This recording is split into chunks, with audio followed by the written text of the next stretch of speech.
Halo para sahabat, kembali bertemu dengan saya Philips. Pada video kali ini saya akan menjelaskan berbagai macam masker, apa kelebihan dan kekurangannya, berapa lama bisa melindungi dan apa pertimbangannya. Yuk kita bahas satu-satu ya. Di sini ada masker N95. Ini adalah masker yang sejauh ini paling mahal ya. Tetapi ini yang paling aman diandalkan oleh nakes, terutama dokter-dokter yang langsung berkaitan dengan pasien COVID maupun petugas-petugas yang langsung menangani jenazah korban COVID ya. N95 itu buatan Amerika, memenuhi standar di Amerika. Bisa menyaring 95% partikel yang ada di udara hingga ukuran 0,3 mikrometer atau 0,3 mikron atau 3/10.000 milimeter. Ya, di video saya sebelumnya ukuran virus COVID-19 1/10.000 milimeter. Jadi ini cuma bisa menyaring 3/10.000 atau kurang dari itu sedikit. Jadi masih bisa tembus sebetulnya ya. Karena itulah nanti ada efektivitas berapa lama bisa dipakainya. Tetap ada keterbatasannya. N95 berasal dari N, yaitu non-oil. Digunakan untuk aktivitas yang partikulat di udaranya bukan minyak ya. Kemudian ada masker KN95. Ini ada 5 lapis ya sebetulnya. Standarnya sama dengan yang N95, ini standar Amerika, ini standar Cina ya. Dia juga sama, bisa menyaring 95% partikel di udara. Hampir tidak bisa dibedakan untuk kualitasnya. Ya, di awam lebih banyak orang memakai ini karena harganya jauh lebih murah. Ada berbagai warna, tapi fungsinya tetap sama. Selanjutnya ada masker KF94.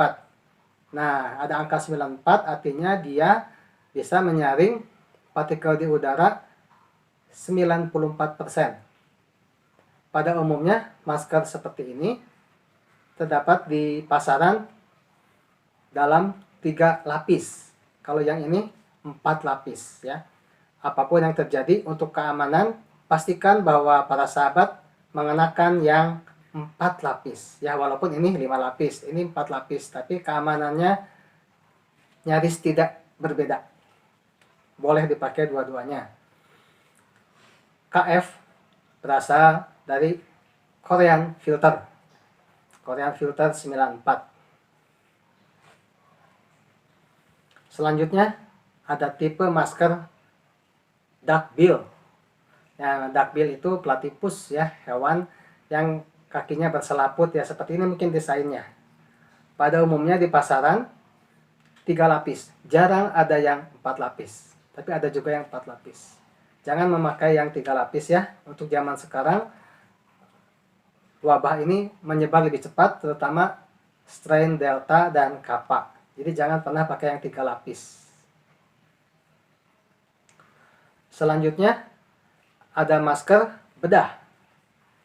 Ini sangat umum dan sudah sangat klasik, dari dulu itu orang sudah mengenakan ini. Biasanya dikenakan oleh perawat atau dokter yang akan melakukan pembedahan atau pekerjaan steril. Tentu saja masker seperti ini tidak bisa menyaring virus COVID-19 ya. Rata-rata ini 3 lapis. Kalau mau aman, ikuti anjuran pemerintah. Ini di dalam, masker kain di luar. Jadi double masking.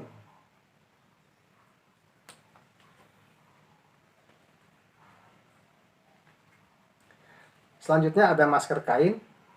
Masker kain ini ada banyak sekali jenisnya.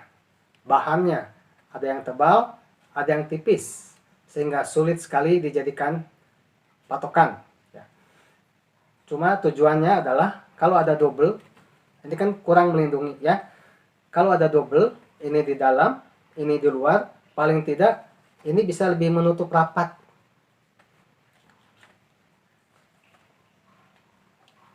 Salah di pinggir atau di atas, di bawah, walaupun ini sudah tertutup ya. Kalau pakai ini bisa lebih mengunci lagi.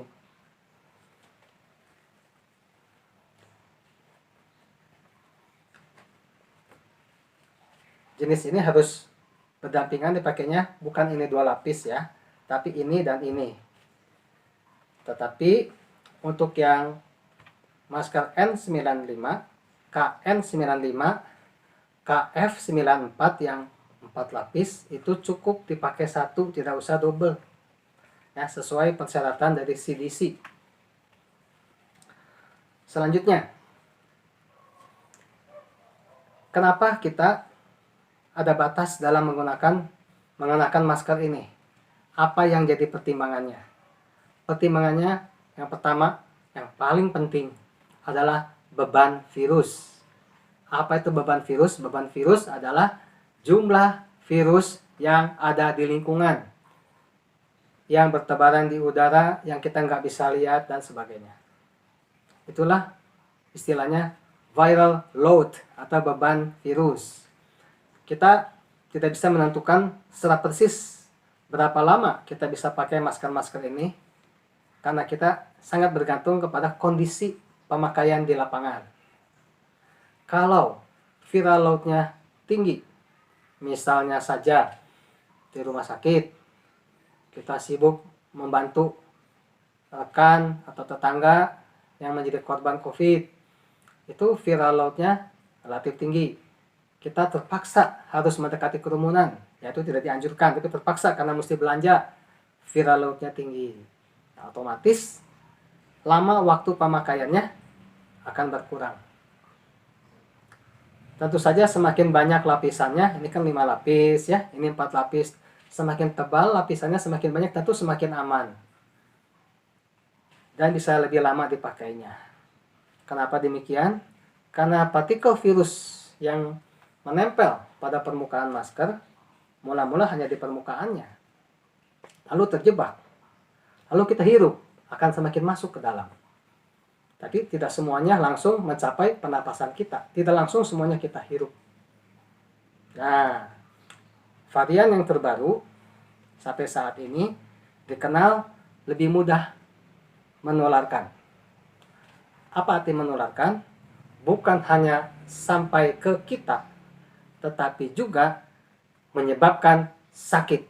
Jadi kalau hanya sampai saja, tidak sampai sakit, itu namanya belum tertular ya. Jadi harus sampai dan sakit. Kalau varian yang terdahulu yang masih native, itu mungkin 1000 partikel baru bikin kita sakit. Tapi kalau sekarang sedikit saja bisa bikin kita sakit. Belum lagi bisa ngakali sistem kekebalan tubuh kita. Artinya, usia pakai masker-masker ini akan lebih pendek daripada ketika kita menghadapi varian-varian sebelumnya. Karena dalam dosis yang lebih kecil saja, kita sudah bisa kena, terinfeksi, sakit. Saya mau ingatkan satu hal, bahwa ada satu tipe masker yang sudah tidak dianjurkan oleh pemerintah, yaitu yang di luar ini. Saya tidak tampilkan, tapi saya beri lihat. Ini masker tipe scuba. Tidak dianjurkan, sekalipun ini dipakai sesudah masker bedah. Tidak dianjurkan. Kenapa? Masker ini tidak melindungi kita. Nyaris tidak melindungi sama sekali ya. Mungkin cuma 15-20%. Sedangkan ini bisa 70%. Ini nyaris sangat kurang.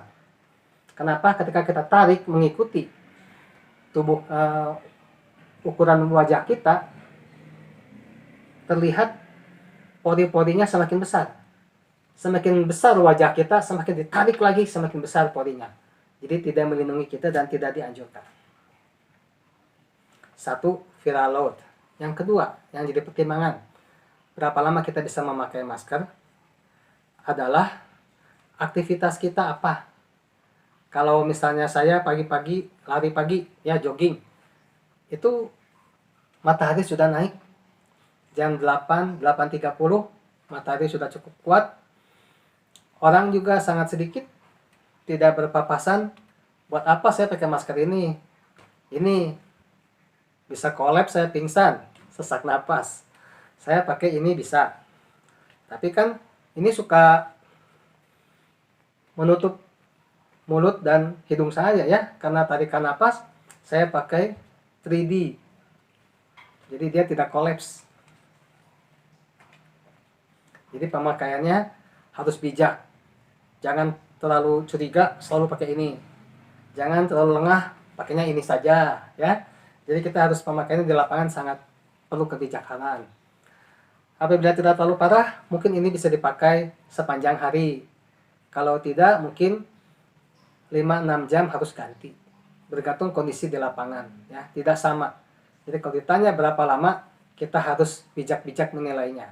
Pertimbangannya sudah saya berikan, yaitu viral load, jumlah lapisan, juga kasus-kasus ya, bagaimana kita lebih membutuhkan perlindungan ya. Apabila risikonya besar, sebaiknya kita ganti masker ya, jangan pakai masker yang sudah kita pakai. Selanjutnya, saya harus tekankan juga bahwa di luar yang kain enak sekali dicucinya ya, sisanya ini semua termasuk dalam masker sekali pakai. Artinya masker ini didesain untuk sekali pakai, dibuang tidak terlalu rugi. Waduh, ya gimana ya, sayang juga. Ini kalau di sekali pakai dibuang sayang. Saya juga kalau yang seperti ini masih bisa saya gunakan ya. Tapi tentu saja ada catatan penting. Begitu ini saya cuci bersih dengan deterjen, virusnya langsung hancur, aman. Akan tetapi daya filternya jauh berkurang dan sudah tidak aman lagi dipakai kemana-mana. Jangan dipakai lagi. Tapi saya bisa reuse. Untuk apa? Untuk deteksi minyak kayu putih. Kalau udaranya dingin saya pakai deteksi. Tapi bukan untuk kepentingan filter. Hanya untuk membantu saya menikmati uap kayu putih, misalnya biar hangat. Itu untuk di reuse. Tapi jangan lupa, masker manapun kalau sudah tidak digunakan, ingat video saya tentang masker adalah limbah infeksius. Entah itu infeksius karena ada kuman dari kita atau dari lingkungan. Ingat video saya tentang itu. Ya, kita harus melakukan disinfeksi. Silakan tinjau ulang video saya. Lalu jangan lupa harus menghancurkannya. Kita gunting, kita rusak, supaya tidak disalahgunakan apabila ternyata jatuh ke tangan orang-orang yang tidak bertanggung jawab. Tentu saja penggunaan masker ini juga berkaitan dengan urusan virus COVID-19-nya sendiri. Nah, khusus tentang virus COVID-19-nya akan saya bahas dalam video terpisah, karena lumayan panjang juga. Saya akan berikan perkenalan karena masih banyak awam yang belum memahami, masih kurang tepat pengertiannya. Nantikan di video saya yang lain. Keep safe, keep healthy, jangan lupa 5M, dan ambillah kesempatan untuk vaksinasi. Sampai jumpa.